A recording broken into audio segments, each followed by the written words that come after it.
मेरे इकलौते चचा की इकलौती बेटी, कैसी हो? अरे आप लोग यहाँ कैसे अचानक? खुशामदीद। शुक्रिया मेरी जान।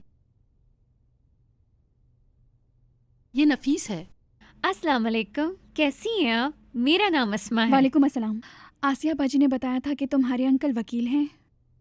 आइए बैठे। चलो आओ मेरे साथ।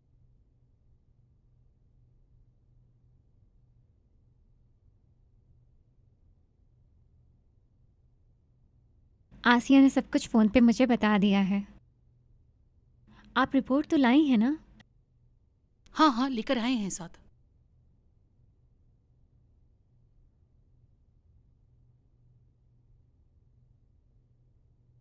इससे फ़ायदा होगा? आपकी उंगली भी टूटी हुई है और कमर पे भी निशानात हैं। हम इसके ज़रिए उसे जेल में डाल सकते हैं, ये सबूत काफ़ी हैं हमारे लिए। तो फिर हम दावा कर देंगे। यहाँ पे ऐसे बहुत सारे लोग हैं जो तशद्दुद का सामना करते रहते हैं, पर आप फिक्र मत करें, मैं सज़ा दिलवा के रहूँगी। कितनी सज़ा मिलेगी उसे? मेरे हिसाब से कम 8 साल सज़ा होनी चाहिए बामुशक्कत। ऐसे ही करना चाहती हूँ ऐसे लोगों के साथ।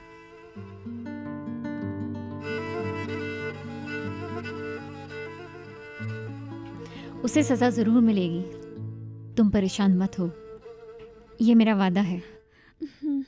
तुम मुझ पे भरोसा करो, मैं तुम्हें इंसाफ दिलाने की पूरी पूरी कोशिश करूंगी, ये मेरा वादा है।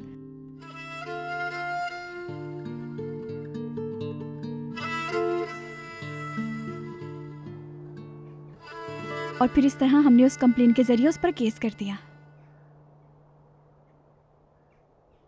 वो एक अच्छी लड़की है। हमारी कंपनी के सारे मामलात अक्सर वही देखती है।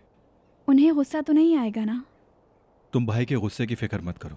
लेकिन फिर मतलब? इतने सालों से ये सब बर्दाश्त कर रही हो, लेकिन तुमने कभी किसी से शिकायत क्यों नहीं की? विदात कहता था कि अगर मैंने उसकी शिकायत की तो मुझे मार देगा। मैं मर जाती तो ईद का क्या होता, इसीलिए मैं डरती थी। लेकिन अब क्या बदल गया? तुमने अपनी जान की परवाह नहीं की हम दोनों के लिए ताहिर। पहले तुम मेरे बेटे की हीरो थे, लेकिन तुमने साबित कर दिया कि तुम वाकई एक हीरो हो।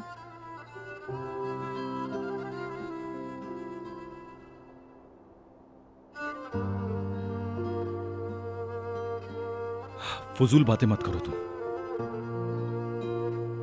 तुम्हें कुछ भी नहीं होगा, और अपने बेटे को तुम उसको पालना और मैं उसकी हिफाजत करूंगा। कोई तुम्हारा कुछ नहीं बिगाड़ सकता। ताहिर, मुझे लगता है तुम बिल्कुल ही पागल हो गए हो। प्लास्टर उतरते ही हम यहाँ से चले जाएंगे। अच्छा, बस समझ गया।